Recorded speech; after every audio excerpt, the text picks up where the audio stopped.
Blessed day to everyone. Good morning, good morning, good morning po. Once again, kumusta po kayo? Well, our good news, hinihintay na po natin ang message coming from the IRCC with regards sa final result of our medical. And natutuwa po kami at nagpapasalamat dahil po sa inyong mga panalangin.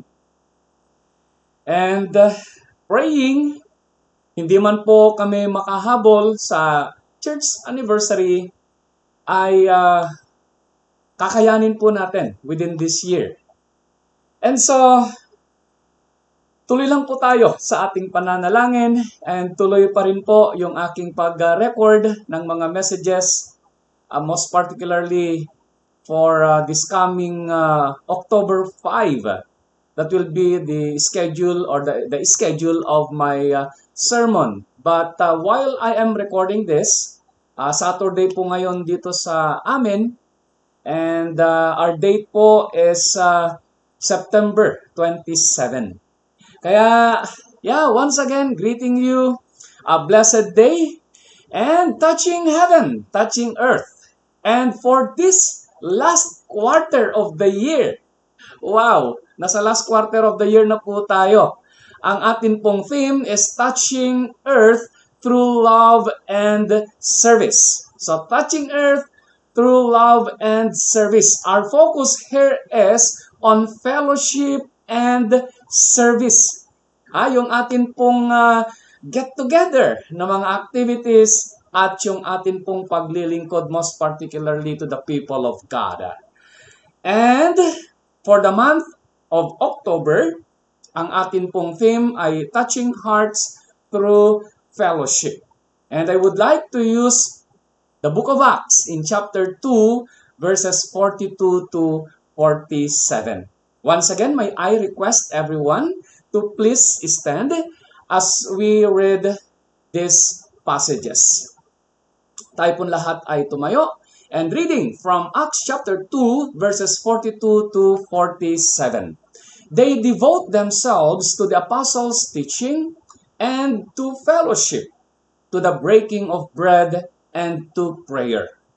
Everyone was filled with awe at the many wonders and signs performed by the apostles. All the believers were together and had everything in common. They sold property and possessions to give to anyone who had need. Every day, they continued to meet together in the temple courts. They broke bread in their homes and ate together with glad and sincere hearts, praising God and enjoying the favor of all the people. And the Lord added to their number daily those who were being baptized. Once again, in verse 42, they devote themselves. Or in other words, like in the King James Version, they continued steadfastly to the apostles' teaching or doctrine and to fellowship, to the breaking of bread and to prayer. Brethren, let us bow ahead as we give God the honor this morning as we pray. Let us pray.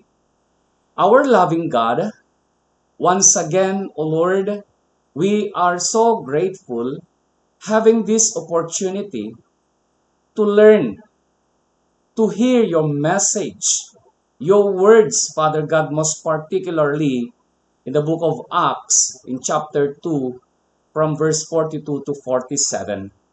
O Lord God in heaven, we do believe that these passages will give enrichment once again on our spiritual selves, for us not only to be nourished, but also, Father God, to be enlightened about the new believers in those times.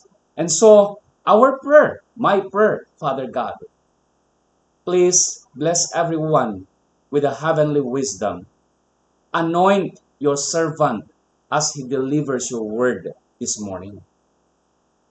Forgive us also, Lord, for our iniquities, for us to be worthy once again in receiving your message today. Pagtagumpayin niyo po ang inyong mga salita sa buhay ng bawat isa sa amin. Thank you so much, Father God, and this is our prayer in Jesus' mighty name. Amen and amen. The congregation may now be seated, please. Well, Acts chapter 2, verse 42 to 47, the new believers were characterized by this act. We have here, first, they remained steadfast. They devote themselves to this apostles' doctrine or apostles' teaching. Also, we have this fellowshipping na sinasabi po natin. And to the breaking of bread. And of course, hindi po nila ito kinaligtaan as Jesus practiced. We have prayer. So, these four components describe the activities and the spiritual disciplines that form the core of the new Christian community, fostering unity, spiritual growth, and a shared life centered on our Lord and Savior, Jesus Christ. And so, brethren, I would like to discuss then about the early church example. Ito po yung aking tatalakayin ngayon as my theme, the given theme for me to discuss this morning. Ready na po ba tayo? Now, I would like then to discuss about the different identifications on the early church example. So, identification number 1. Okay. Marked by the right kind of works. Ano po yung mga pinaggagawa po nila? As an example, so we can see here, number 1, they were a practicing people. They were marked by this kind of work. They practice their talk. They practice the teaching of the apostles. They practice what the Lord Jesus had taught them. Of course, to the apostles. Now, they practice what? The truth about the doctrine. You know what? Many people of these days who are gathered together could be, they have seen Jesus. Kasi nga, if we will consider the time frame of the death of Jesus until the day of Pentecost, so do not forget that Acts chapter 1, there were at least 15 countries gathered together on that place at Jerusalem. And with regards to that, may mga nauna or may mga nahuli, but some of these people heard maybe about what had happened to Jesus Christ. And now, after that they have heard this good news to the Apostle Peter, so they practice this doctrine, the truth, and they continued the tie. Okay? The tie through fellowshipping. Nagkaisa po sila. After receiving the message, andun na po sila kasama na ng mga apostles because they want more. They want to listen to other teachings coming from these apostles. And not only that, they practice the table, the breaking of bread. Okay, the fellowshipping or yung tinatawag namin dito sa Cagayan na the eating or the eating fellowship. Wow! So, many of these believers gathered together by this fellowshipping and breaking of bread, but hindi lamang po doon nagtatapos. They are a practicing people, practicing the throne, like Jesus, sabi ko nga, through prayers. So, these believers were marked with this right kind of works. And not only that, they are also a practical people. We can see here the singleness of these people.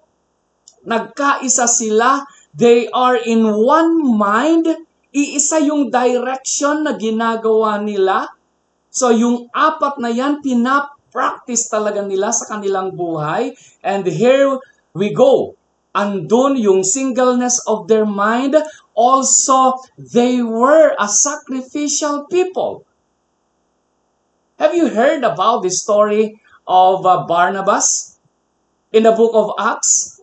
Na nagbahagi siya ng kanyang mga yaman by selling yung kanyang bukid na siyang ginaya naman ni Ananias at Sapphira in chapter 5, but they failed. They both failed. So, they were a sacrificial people. Not only yung kanilang mga possessions, but also, brethren, they sacrificed themselves as they worship God, as they listen more and more and more to the teachings of these apostles. And not only that, they were spiritual people. Of course, dahil dun sa kanilang ginagawa, they became spiritual people. At iyan ay isang napakagandang ehemplo. The right kind of work na ipinakita sa atin ng early church.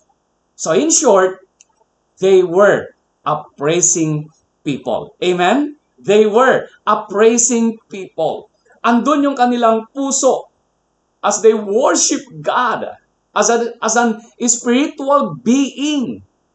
Talagang they were so joyful in singing songs, in praising God, in praying, in their fellowshipping, in their breaking of bread. Nakita po natin how sincere they are na habang ginagawa ang mga ito.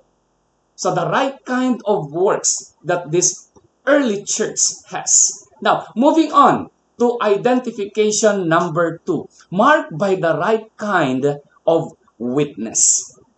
Now, with activities that they are doing, here comes the witnessing.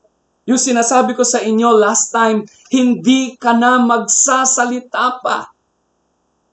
Basta gumawa ka lang, you are already witnessing.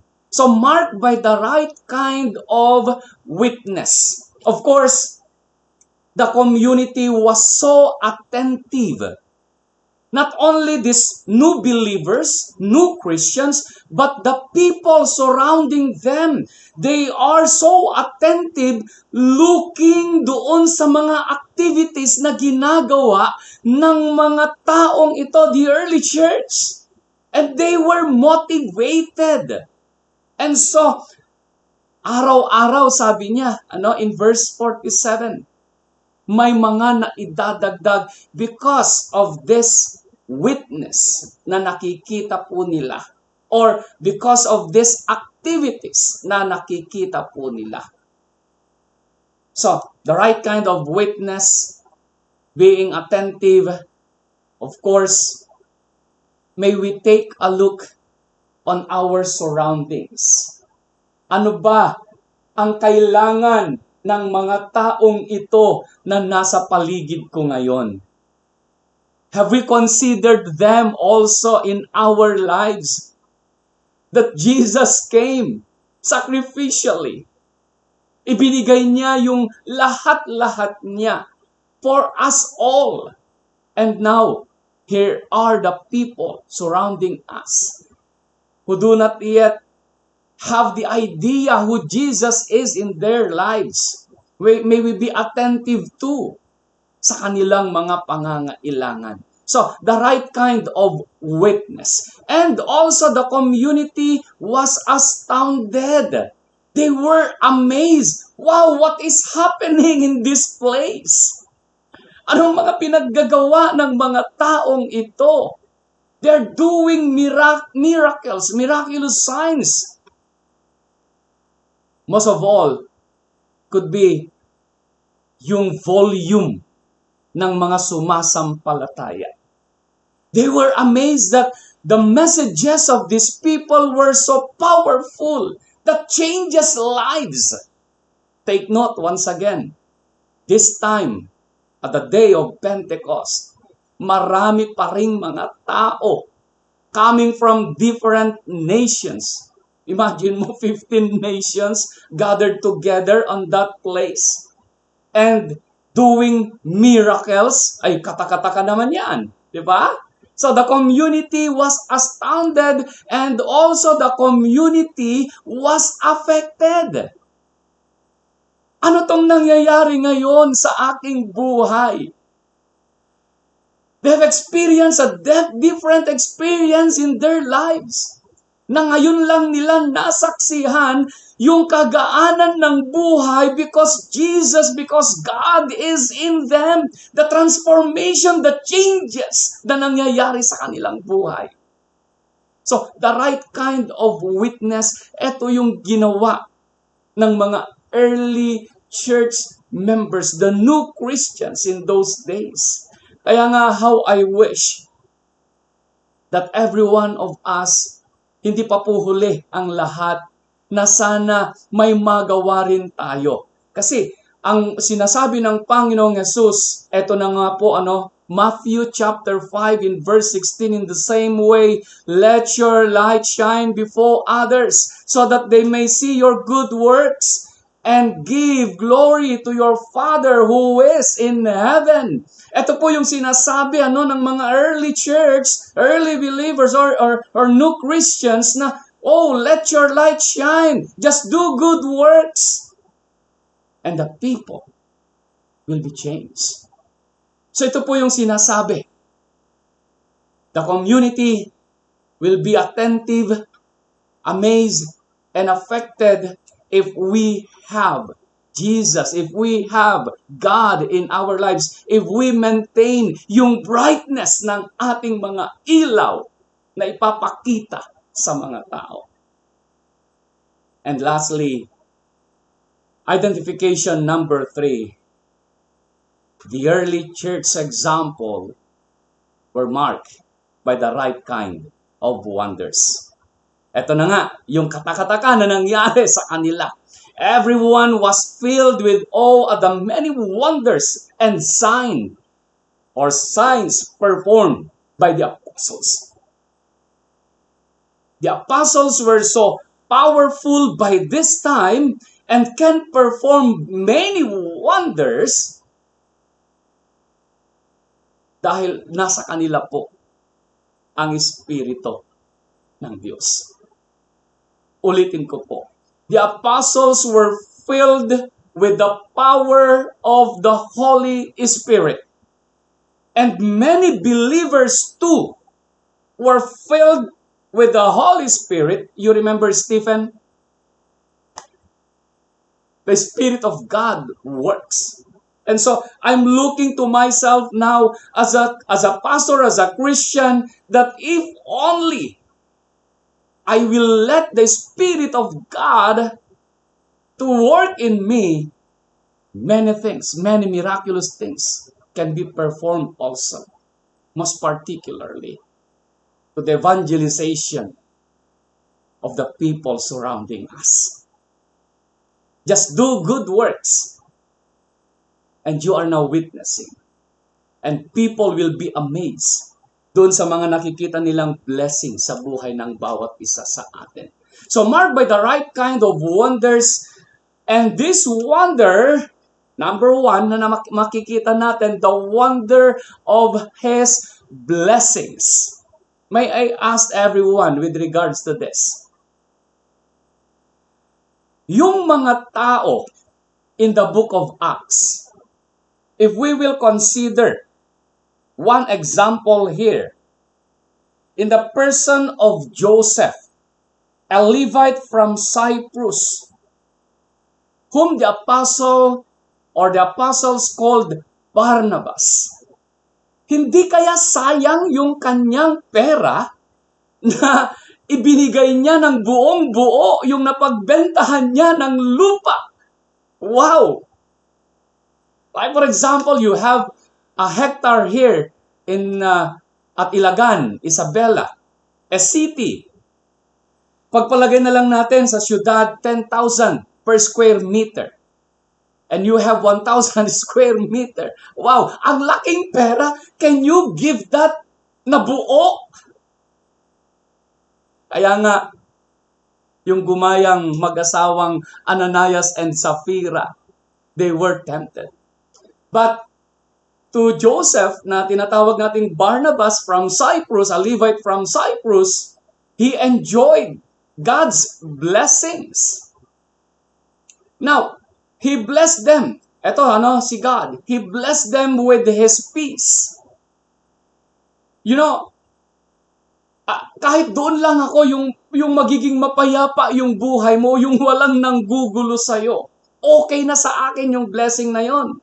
But hindi lamang po nagtatapos doon. But also, God gave them power. God gave them His presence na hindi niya pinabayaan as He has promised. In the prophecies, He has promised that He will neglect, He will not leave His church. Kaya po, isang napakaganda na maisip ngayon na yung church na itinayo ng ating Panginoong Jesus, kamangha-mangha yung naging resulta nito. So the right kind of wonders through His blessings. And here are the blessings once again. We will be receiving peace, power, and His presence on our daily lives. Daily basis po yan. Hindi po isang araw lang. Also, the wonder of His building. Yung pagkakatatag ng iglesia, ito po yung talagang kamangha-mangha na sinasabi nating pangyayari. Jesus came as one person, humanap siya ng 12 disciples niya, apostles, at yung 12 na ito, after leaving them, nung umalis na siya, He promised the Spirit of God to empower them. Kaya sabi niya sa kanila, tarry at Jerusalem. Huwag kayong aalis doon until such time that you will receive the gift of the Holy Spirit. And by that time, there were 120. 120. From 1 to 12 to 120, yung nandun sa upper room na yon, na siyang nabigyan ng gift of the Spirit. And the result, there were 3,000 souls ang naligtas. And from that time on, daily, the Bible said, na idadagdag ang mga kaluluwa. Wow! The wonder of His building, praising God and enjoying the favor of all the people. And the Lord, eto in Acts 2:47, the Lord added to their number daily those who were being saved. So araw-araw may mga converts. Wow! The right kind of wonders. But now, yung sabi ko nga, dahil napakarami ng mga iba't ibang mga religion, denominations, eto na, nagkakagulo na yung utak ng tao, kaya ganyan na po kahirap minsan ang tinatawag nating evangelism work. But, we do not lose heart. God is good. All the time, sabi natin, God is good. And maybe by this time, wow, maybe by this time, andyan ka, kapatid, to become a model, an example for people also to be changed in their lives. Amen? Andyan ka ngayon. Kasi nga, may isang statement from an unknown author na gustong-gusto ko siyang makita nating lahat, okay? Live in such a way that those who know you, eto na, yung akin pong challenge, live in such a way that those who know you but don't know God will come to know God because they know you. Amen? Nasundan po natin. Ulitin po natin, live in such a way that those who know you but don't know God will come to know God because they know you. Yan po yung example na nakita natin sa early church. na gusto rin ng Panginoon ngayon na mangyari sa atin. Amen.